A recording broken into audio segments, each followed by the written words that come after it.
Oh, I'm so excited. We have a homophone.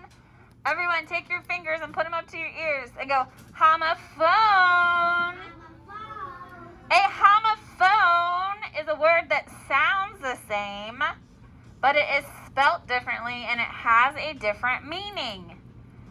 So the first word is be. Like, would you be my Valentine? Be. Clap it out. How many syllables? One syllable. What's the first sound? Good. Write it. What's the next sound? And why is that E saying its name? Excellent. It's at the end of a syllable. Now the next one is going to be like a bumblebee. Don't touch the beehive. Oh, that's a good one, Kyle. Don't touch the beehive. So be like a bumblebee. Clap it out. How many syllables? Good. What is the first sound? B. What's the second sound? E. Now, let's think about this. We need a different long E sound for the end of the word. What do you think we're going to use? Excellent. E-double-E always says E. And the way Miss Dovey remembers it is a bee has two wings, so he has two E's. All right, read them back to me. Which bee? Like, will you be my Valentine or a bumblebee? Don't touch the beehive. Well, nope. The first one we're going to write is will you be my Valentine? So how many syllables is that? Good. And what's the first sound? B. Remember, B is a tall letter. Come all the way down, back up to 10 and around. What's the next sound? E. And why is E saying its name? Good. And I am so proud of one of my friends whose paper I'm looking at right now because he knew to put a diagonal line. I forgot to tell you. And what's the next word? Can you give him a star? Good. Be like what? A bumblebee. Good. How many syllables is that? One. What's the first sound? B. Remember, tall letter with a short part. And what's the next sound? E. And how are we going to make that long E sound? Good. E-double-E always says E. Is nut. Some people might say that I am a nut. Oh, well, there's worse things you can be. Nut. Clap it out. How many syllables? Very good. One syllable. What is the first sound? Excellent. It's N. What comes next? And then what? Very good. Read that word back to me, please. How many syllables? What's the first sound? Then what? And the last sound? Fabulous. Nut is behaving all the rules. He's making all his first sounds and doing everything right. Nut is this. Now this is us is a perfect sentence. It also makes me want to sing, this is it. Oh, please let me go. Okay. Clap it out. How many syllables for this? Good. One. What is the first sound? It's so is it the first sound or the second sound? Excellent. It's the second sound of What's next?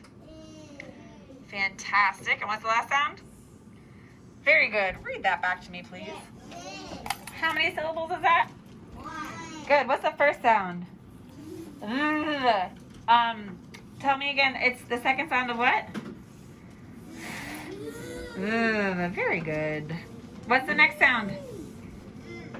What's next? Eh. And what's the last sound? This. Excellent. Write it. Our next word today is all. I love you all very much. All. Clap it out. How many syllables?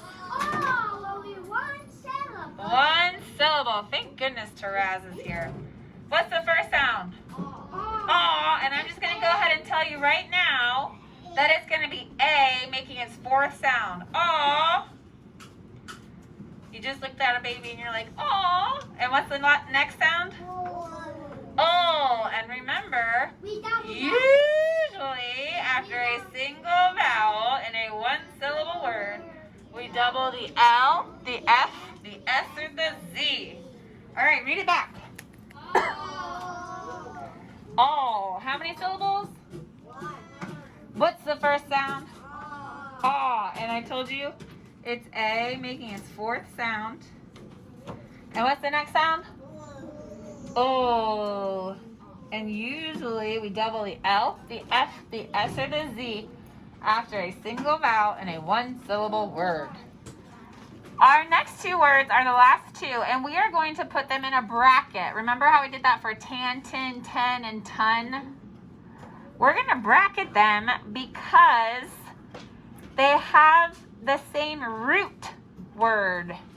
And a root word means it's like the base word. It's like the part that can stand alone and mean something. So the first word we're going to do is your. And it is, so there's different ways of spelling your. This your is, you're a fabulous class. Wait, that doesn't work. Nope, hold on. It should be this. Is this your pencil? Yeah. Your. So clap it out. How many syllables? Good, one syllable. What's the first sound? Good, yeah. Ooh, excellent. Now this next part is kind of tricky. Or. What's the next sound?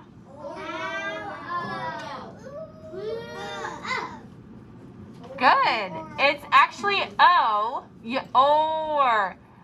And it's going to be ow, o, ooh, You guys are so smart. And what's the last sound? Please read that word back to me. You haven't put. What's the first sound? I'm going to put it on the top over here. Just so I have enough room. What's the next sound? No, it's or. So it's ow, o, ooh, making the second sound. And what's the last sound? Is this your pencil? Good. Make sure it looks like mine and then write it. Last word of the day is you. You. I am so happy you are in this class. You. Clap it out. How many syllables? Good. One syllable. What is the first sound? Good. Yeah. Write it.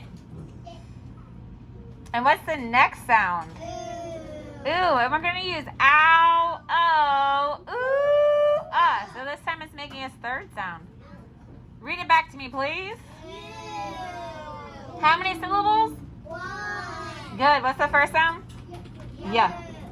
What's the next sound? Then we're going to use ow, o, ooh, Now, I know that I tell you the English words don't end in you, and this word ends in you. Well, that's because it's not an English word, and in just a minute, I wish I would have looked it up this morning, but in just a minute, I'll look it up and explain it to you.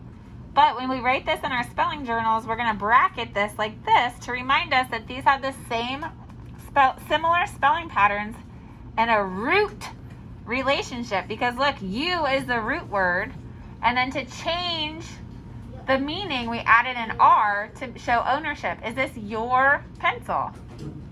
Capiche? All right, write it.